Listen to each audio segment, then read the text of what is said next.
Hey, what's up, y'all? It's your girl, Promise B. May, and as usual, we have yet another special guest in the building with us. Today, we have Miss Shanna McCormick. How are you doing today, sweetheart?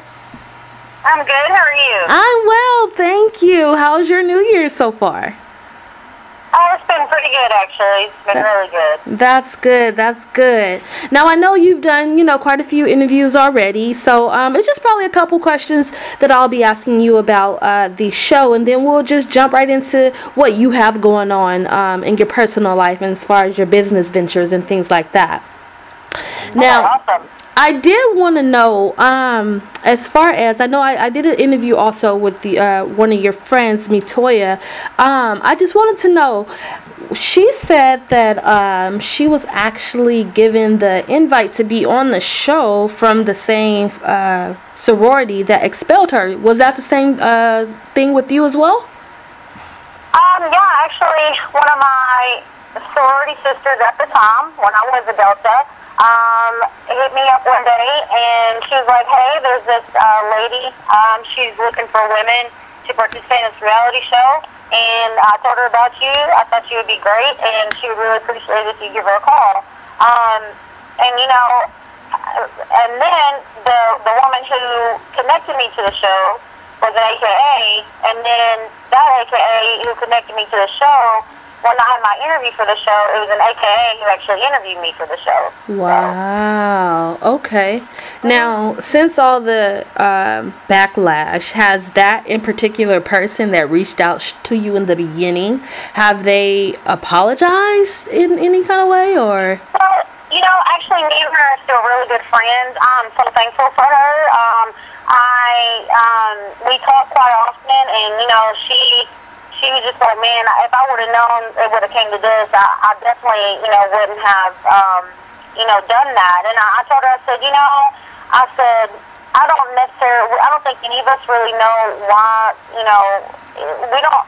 everything happens for a reason. Right, and right. I may not know that reason right now, but I literally have, I definitely do not have any ill feelings for her because of that. I'm thankful for her.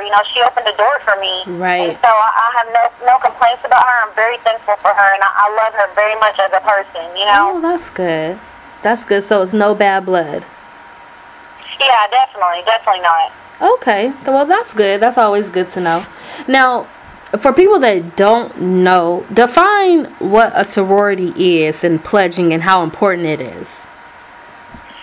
Well, I guess it's all about priorities. So a sorority is an organization, and basically, I feel like most sororities are college-based. I know now there's starting to be a lot of sororities in hospitals and stuff like that. But each sorority has different ideals and principles, different colors, different mottos, different stuff like that. And so really, I guess it's just about finding the one that fits you. And even if you want to be in a sorority, because most people, honestly, I was the first person in my family to go to college. I had no idea about sorority life. Right. And so how important it is to be in a sorority, I guess it all depends on the person. The reason why I wanted to be a Delta was because of the service. I met Delta at the foot of service when I was founding an organization dedicated to HIV and AIDS awareness on my campus in my undergraduate career. Okay. And then, a lot of the women that I believe God placed in my life were Deltas. And so it was a relationship, and then just the history of, Delta Sigma Theta. It was a lot of things there that really made me want to be a part of that particular organization and not necessarily just to be in a sorority, Right. Okay. Now, how different? I know that's probably, well, actually, you know what? You've done some acting. I seen you was recently on a show, right? On an ABC network show. Oh no, you're probably thinking of Kat. Oh, okay. I'm like, okay, who's that? But as far as the I know, right? So as far as the show went, like itself, as far as all the cameras, and how different was that for you? At first it was my very first scene. I will never forget it. It was I was like, this is so crazy. Like, this is really weird. But but eventually you get used to it, and eventually it's as if they're not even there, but it's in a way, it's like they are there, and honestly, it becomes like a family, and, you know, they get to hear your story, see you day in and day out, and, you know, and vice versa. So it's just, for me, I really love the experience. To me, it made me a stronger person, a more assertive person. I learned a lot of things about myself along the way. It was a great learning process for me. Right. Okay. So at least you gained something from it, you know, not just all negative, like all the backlash. So that is really, really good. Now, also, you know, just away from the show itself, I noticed that you are a HIV activist. How did that come about? You know, I actually, because I do sing, I actually had the opportunity to sing on the show. They filmed me singing in church. I'm very thankful for that. Oh, nice. And I love Alicia Keys. And in May of 2008, I went and saw Alicia Keys in concert in Memphis, Tennessee, me and my cousin. And I loved her concert. It was great. But during that concert, she talked about her charity that she was a global ambassador and co-founder of called Keep a Child Alive. And literally, when I was sitting there in that concert, something in me was like, you have to do something. And she talked about the AIDS epidemic and everything. And I literally, when I went home that night, I could not keep that off of my mind. And so the next day, I got on the website. I saw that they had a college program. And to make a long story short, I chartered a chapter of that organization at my school. And so that's what sparked my AIDS activism. Just learning about the epidemic and, you know, the different dynamics of the epidemic, not just in countries in Africa, but, you know, we have a problem of HIV and AIDS here in America, and especially in the South. And so for me, and I believe as well, one of the reasons why I am an AIDS activist is because it definitely affects people our age, the younger generation. Right. And, you know, HIV and AIDS is 100% preventable. And I feel as if our society needs to get to the point where this is where the problem lies, is that no one wants to talk about sex because sex is a taboo subject. Right. And if we can't talk about sex, then we will never be able to talk about, you know, how HIV and AIDS, you know, how it spreads, or any other STD, you know, anything like that. And so for me, I just want to, you know, we have to educate ourselves and educate each other. And for me, that's the reason why I'm an AIDS activist, because we're all human. HIV does not care what you look like. It doesn't care your socioeconomic status. It does not care, as my old boss would say, I worked for an AIDS service organization before, and she always said this: HIV doesn't care how cute you think you are. It only cares is if you're human. That's right. That's right. Okay, well, that's good. I think that's a really good movement that you're doing, and it's very positive. Definitely need more people like you. And the fact that, and Alicia Keys is a very powerful person. I've watched plenty of things, shows, and, you know, events that she's done, and she definitely she has an effect on people for sure. She's amazing. She's so amazing. I love her. I've been in the room with her before when I took my group to New York for the Student AIDS Summit in 2008, the year I founded the organization. Okay. And, you know, just being in the same room with her, it was a blessing. It really was. Wow. That's good. Now, how successful has your organization been so far, and what can people do to help out? Well, so I actually just chartered an undergraduate chapter of the organization at my school. It's still in existence today, which is absolutely amazing to think that. It's very humbling to think that a seed that you planted, even years later, is still there. It's still going very strong. Right. Once I went from there, I graduated. I organized Arkansas AIDS Walk one year, the 8th annual one. I went on to work for an AIDS service organization in Nashville.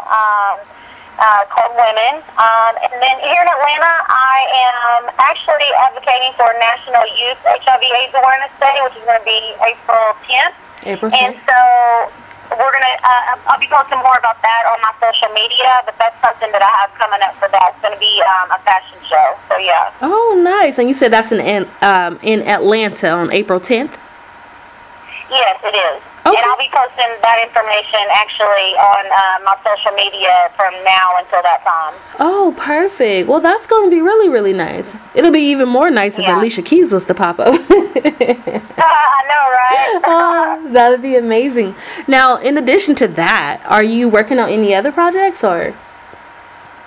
Right now, I'm just working on consistently, adding more to my website, as well as just taking it one day at a time. One thing I learned through my health journey, I have lost 70 pounds, is that success of any kind, it does not happen overnight. It takes time. It does. And it takes overcoming obstacles, and either you can let the things that don't turn out your way, you can let them overcome you, or you can make an adjustment and find a way around it. And for me, the important thing is to stay positive and just to put one foot in front of the other. So I'm just working on, for me right now, just focusing on, things that make me happy and things that move me forward in life. And I literally have, no time, more tolerance for any negativity in my life. So, right. Yes. That's good. That's good. That's good. So, as far as singing, are you trying to do anything with that, or is it something you just love to do? Were you ever an aspiring singer, or? Well, actually, since I was a little girl, I always said I wanted to be a famous singer whenever I grew up. And if that's what God has for me, I believe that it will happen. Yes. This is one thing I do know. Regardless of whether I end up being a famous singer or not, I'm going to sing for the rest of my life because that is a gift that He has given me. Yes. And I'm not going to lie, like, growing up and honestly, I am a very shy person, and especially when it comes to singing. And I promised God last year that I would give my gift that He has given me back to Him. And as a result, I promised Him I would sing more. So, now I do sing more than what I did before because I'm not saying I'm Beyonce or anything, but you just have to use the gifts that God has given you, and therefore I want to use my gift. And if an opportunity comes my way, to do music, I definitely, and I'm going to sing anytime I get the chance anyways, but I will definitely take that opportunity, that's for sure. Right. Well, I've heard you sing, and you have a beautiful voice. It's very therapeutic to me. And yeah, you should definitely take any opportunity that comes your way. I believe something will come your way because you're so talented. And thank you. I wish you all the luck. I know you're a very busy woman. I'm going to go ahead and let you go, but I do want to let you know that it was my pleasure to speak with you today. Thank you. You're very welcome. I loved it today too. Thank you so much. I look forward to to posting this and everything. I thank you so much for the opportunity. You're very welcome, and I wish you all the luck. I want your organization, and I hope and I pray that it will be very successful and everything that you do in life. So most definitely Happy New Year's to you, and enjoy the rest of your day, sweetheart. Thank you. Happy New Year's to you. You take care, okay? Okay, you too. Thank you. All right. You're welcome. Okay, Bye-bye. bye-bye.